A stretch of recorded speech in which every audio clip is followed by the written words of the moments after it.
Good afternoon. Thank you to every one of you for being here with me today. I would like to present my research on the Empowering Women for Economic Development, the case study of the Thai Fabric Women Group. The abstract is the study aimed to understand the situation of Thai weaving skill in each region across the country and how they develop their skill, analyze and recommend commercial pattern to support marketing program for higher income and women empowerment sustainability as a whole by engaging the grassroots weaver as informants. The research data based on semi-structured interview of the 40 informants. Introduction, I will begin with Bosarab theory. Bosarab was an economist studying agricultural food supply related to population growth and women economic development. There are three parts in her book.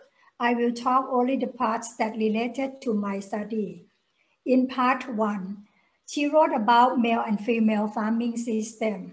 In part 2 is about the educated women and women in the urban hierarchy. Part 3 is about urban job opportunity for women and the unemployment scare. In female farming country, women work in the field while men preparing the land and go hunting. In male farming country, men work in the field while women do domestic work at home. These two slides demonstrated role of women in economy since long time ago. What happened to women in the process of economic and social growth in the developing world? Role of women in economy and development has or has not changed over the past 4 decades in developing countries. Educational accessibility and career path opportunity for women. In Malaysia, Thailand, and the Philippines, there are more women graduated. The rates for Vietnam and Indonesia are rising too. As the first quarter of 2012, 44% of Thai women work for family obligations and only 22% were studied. Women have lesser career opportunity than men. In 2015, 76% of men working. Career path opportunity for Thai women is lower than men. As you can see from the graph that 72% of women were in clerical job. In the year 2011, the biggest share of the Thai women workforce concentrated in rural farming at 39%, wholesale and retail trading at 16%, and fabricating segment was 14%. Women empowerment is the process to raise up the status of women through education, awareness, and training. Equips and arouse women to make life-determining decisions through the problems in the society. In Thailand, there are many government bodies responsible for women empowerment. For example, Ministry of Agriculture and Cooperative, which aim at domestic financial training and support women. Providing agricultural housewife fund to empower income generating exercise and to teach women how to get non-interest finance. National and international NGO who works on women empowerment. The National Council of Women of Thailand aims to improve the standard of living of Thai women, create jobs and economic security of Thai women. Anita Borg, Friendship Bridge, Share and Care Foundation and Women Global Empowerment Fund contribute business preparing and offering microloan. History and misadventure of the Thai fabric. Women Day by Day is a rap roots child called Sabai, Witselong, and Jongkaben. Women frequently went topless when they were out of their homes, while the Europeans wore sewn clothes. This day-to-day wearing didn't change until Thai had to deal with European colonization. The royal family began to dress in long dress with puffy sleeve and buy pullovers. which was the Victorian style. Until Field Marshal Prakibon Songkram, a previous Thai president, issued the dress code law, which emphasized Western clothing over conventional one. This caused negative effect to Thai fabrics, which faced to the dead end. It is very fortunate that in the year 1950, Her Majesty Queen Sirirat encouraged and helped village women to resume their weaving tradition and re-energize demand. Queen Sirirat would wear elegant design Thai silk to important official occasions and at worldwide social events. So it was the first period of time that the world was being presented by Thai silk. Objective of this study is to present the overall situation of women weaving skill in each region and to understand how they develop their skills, analyze and recommend the commercial pattern to support the marketing program. Material and method.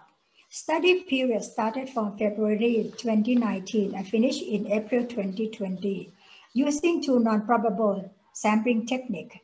First is a convenient sampling technique, which means that all informants are easy to access and convenient to interview. The representative provinces should stand in the center of its region with commercial data about their cultural fabrics and potential. Second is purposive and selective sampling technique. Informant must be an active weaver with 5 years experience and must have ability to provide information. Researcher approach local governor for informant recommendation, consultation, and validation to reaffirm the selection. Sample distribution in 4 regions. There are 9 provinces, 4 to 5 informants per each province, in total 40 informants. Results and discussion. Informant background. The age range was from 45 to 80 years old. Educational background varies from non-grade to grade 6. Informant's weaving experience varies from 10 to 55 years. The first finding is about the Thai fabric culture and their succession. Local weavers raised up their own silkworms, fed them with mulberry leaves. When silkworms turn to cocoon, they boil the cocoon and make silk thread by hand. For silk thread, there are many types. First type called box or loose silk. Thread is not consistency fine and look puffy compared to mai noi, which is the most excellent quality, with softer touch and much brighter look. Another two lower quality are Mai Lang and Mai Sao Loi. If anyone want to apply the quality star to standardize each type of the folk Thai silk, Mai Noi, Mai Sao Loi, Mai Lang, and Bak silk would get 5, 4, 3, and 2 stars respectively. Thai grassroots weavers use ancient loom and traditional weaving process, including the Hill tribe. From research, data show that the weaving techniques and pattern differ from one region to another. In the north, the famous one is Lamphun silk or brocade silk. In the northeast is Matmi. It is very time-consuming in preparing both silk thread and pattern. In the central, the famous one is Jok cotton. In the south, the most famous silk is very similar to Lamphun silk, or we can call it Pumaliang brocade silk.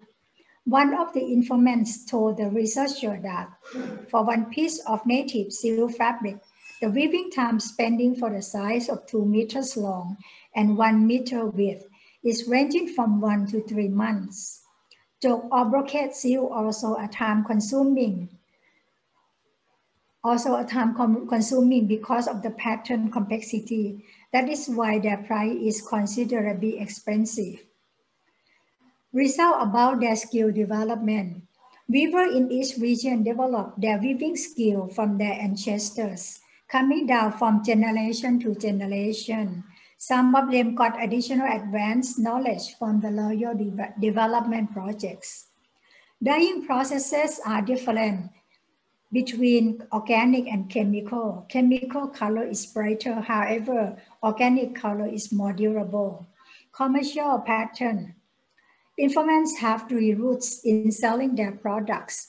First is to silk weaving women group. Second is to the OTOP office. And lastly, sell directly to the customer who visit their home. OTOP is a local entrepreneurship stimulus program under the responsibility of the Community Development Department, aimed to support local Thai products. Each year, Community Development Department organizes 3 commercial events, which are OTOP Mid-Year, OTOP City, and Silapachi Patit Thai. OTOP 2 minutes. Marami. You got 2 minutes? Yes? You got 2 minutes? What? Pardon me? You got 2 minutes to go? Yeah, okay. Sale average is allowed 3,000 million baht each year. The coronavirus outbreak and situation management. The study was interrupted during the whole country lockdown, which impacted the lives of people across the country, especially low-income people and small-scale entrepreneurs like grassroots weavers. OTOP was also affected. To solve the strategic problem, the Community Development Department conducted OTOP online instead. Another program during this pandemic is the Half-Half project, which stimulates the money flow into the market via application name, wallets, and money bags, with authentication for the benefit of the user to ensure that no other person shall exercise their rights. The Half-Half project created learning opportunity for all people at all levels, including some grassroots people in rural areas. However, the problems are smartphone affordability, the buyer-seller knowledge and awareness, technology and internet issue. Conclusion. I would like to conclude the key finding and opportunity area. First is skill and development. Opportunity areas are the support from women empowerment, government bodies such as the local Department of Women's Affairs, the Family Development Department, and the Community Development Department. By providing advanced weaving and dyeing knowledge and developing new high-speed loom. For commercial pattern opportunities area are from government or NGO who should provide digital service platform and support internet access skill together with online business skill. Accelerate the 20-year Thailand plan to maximize digital technology utilization across the country to support online learning. Stimulate demand. Government alone or in collaboration with NGO can help elevate grassroots economy by stimulating consumption. If 1 people consume Thai fabric average of 10 meters per year, estimated average price 300 baht a meter. If there are 10 million people, it will boost up the Thai economy to 30,000 million baht a year. It is not only the income of local grassroots people, but also the country. Finally, I would like to reiterate one more time that women economic empowerment is a key to build a strong nation, regardless of their learning record. Thank you. Any question?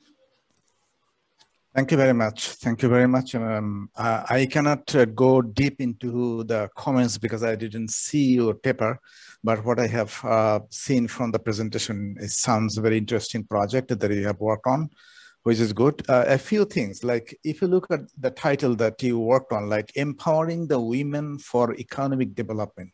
Sometimes some theories actually counter argue like that economic development through women empowerment, because if you go for the theories of women empowerment, like there are 6 variables, basically 6 variables. One variable is that you can as a female can participate in economic activities, in political activities, can make decisions to make smaller, larger, larger purchase. You can make decision on your own marriage, kind of thing, and 5, and I forgot the other one. So I just talked a bit about that just in the previous presentation that they talked about, like one article that was published in 1986, though, in World Development, that is how women empowerment should be should be conceptualized. So in that sense, I understand, but if you look at your objectives, and you actually talked mostly about the economic activities that women are involved in rural areas in Thailand, right? That is the thing. And I got one question, like, which is true, you say that women are actually way less in number in the career path as compared to the male counterpart. Obviously, it's because women have been historically deprived, right? And so they have been lagging behind economically in the right-wise or whatever, access to health, access to education. That is obvious. And is not only in Thailand, everywhere in the world, except in Sweden and in the Netherlands. Like one question, like you said, how big is your sample size? What? How big? What? How big is your sample size? Only 40 informants. Oh, only 40. Okay. And why they are between 14, 1-4? No, 40. 40. So why they are between 40, 45 to 80 years old? Why did you choose this particular age group? Because the recruitment is they have to be at least 5 years experience in weaving, and they have to have ability to tell their experience. Yeah. Oh, okay, so well justified. Do you think, this is just maybe off topic, do you think that they are now empowered? If we put into the empowerment framework, they have been in different activities involved.